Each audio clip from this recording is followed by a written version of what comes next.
balik lagi di channel aku. Terima kasih yang udah ngeklik video ini. Dan buat kalian yang baru di channel aku, jangan lupa untuk subscribe di bawah. Dan jangan lupa juga untuk nyalain notifikasinya agar kalian tidak ketinggalan dengan videoku selanjutnya ya. Yang udah subscribe, terima kasih banyak. Nah ini ada yang aneh nggak guys? Karena aku recordnya di mana? Di dapur. Aku recordnya di dapur guys, karena aku bosan gitu recordnya tuh di situ-situ mulu. Jadi aku pengen coba di tempat lain dan ya lumayan banget.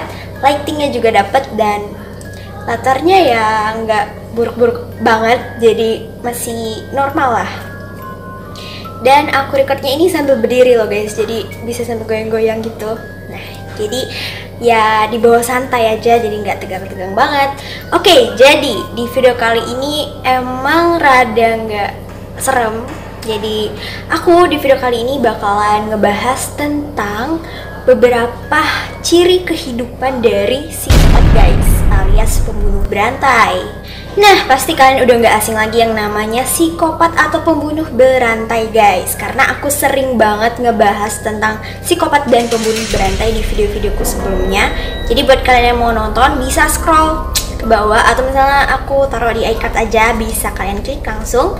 Nah jadi kalian itu penasaran gak sih kehidupan psikopat itu sama gak sih dengan orang pada umumnya, dengan orang yang normal alias tidak psikopat guys. Nah menurut kalian apakah orang psikopat itu adalah orang yang pendiam, introvert, atau ceria, yang suka murung, atau yang bahagia-bahagia aja? Simak terus ya guys. Kehidupan yang pertama atau ciri yang pertama itu adalah psikopat juga merupakan orang yang baik. Kenapa sih bisa dibilang sebagai orang yang baik padahal udah membunuh banyak orang dan pastinya dosanya besar banget kan? Kenapa masih dibilang merupakan orang yang baik?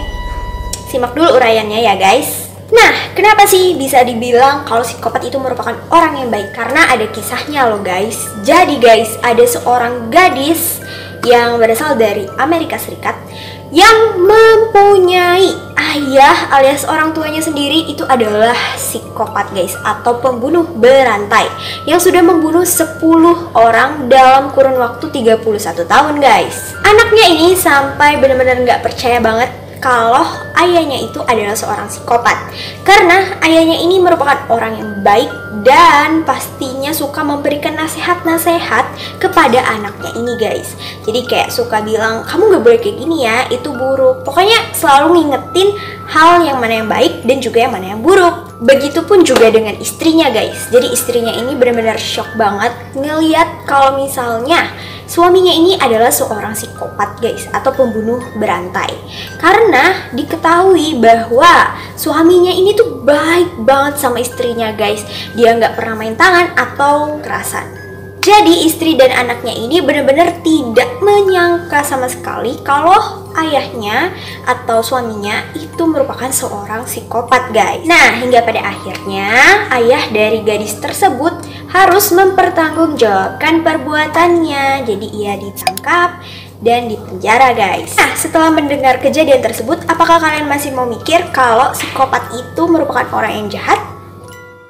Ciri kehidupan yang kedua itu adalah tidak semua pembunuh berantai atau psikopat mengalami masa kecil yang kelam guys.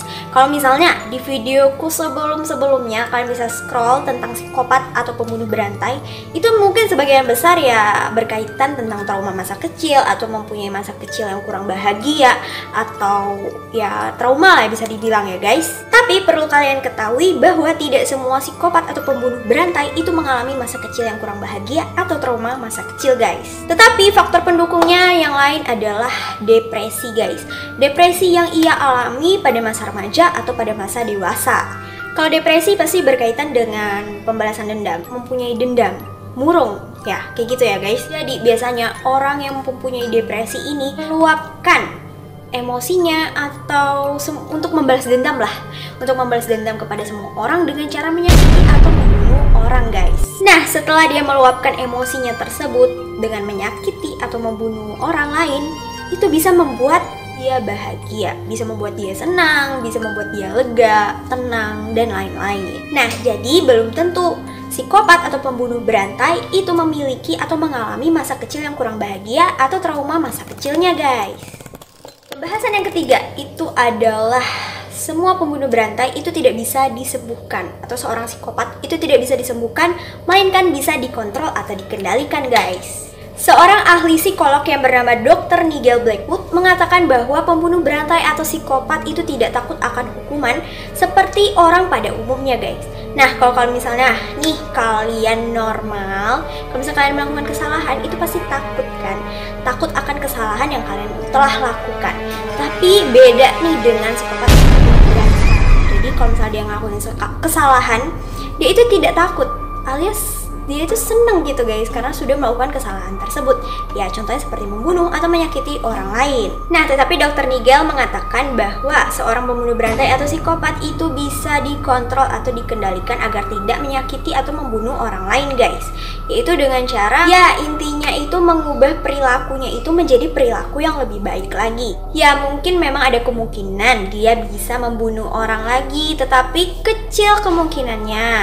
Itu, guys. Ini juga pernah diuji coba pada salah satu pembunuh yang bernama Dennis Rader. Dia itu dipenjara pada tahun 2005 dan akhirnya ya melalui metode terapi atau mengubah perilakunya menjadi lebih baik lagi, dia akhirnya sekarang ini udah memiliki pribadi yang lebih baik lagi. Sama seperti yang tadi, seperti yang saya katakan, bahwa memang ada mungkin kemungkinan nih kecil banget tapi untuk dia membunuh orang lagi, guys. Maka dari itu psikopat atau pembunuh berantai itu bisa dikontrol atau dikendalikan, tetapi tidak bisa disembuhkan ya, guys. Nah, jadi sekian dulu ya pembahasan untuk kehidupan dari psikopat atau pembunuh berantai, alias fakta-faktanya lah ya, fakta-fakta yang menarik dari psikopat atau pembunuh berantai.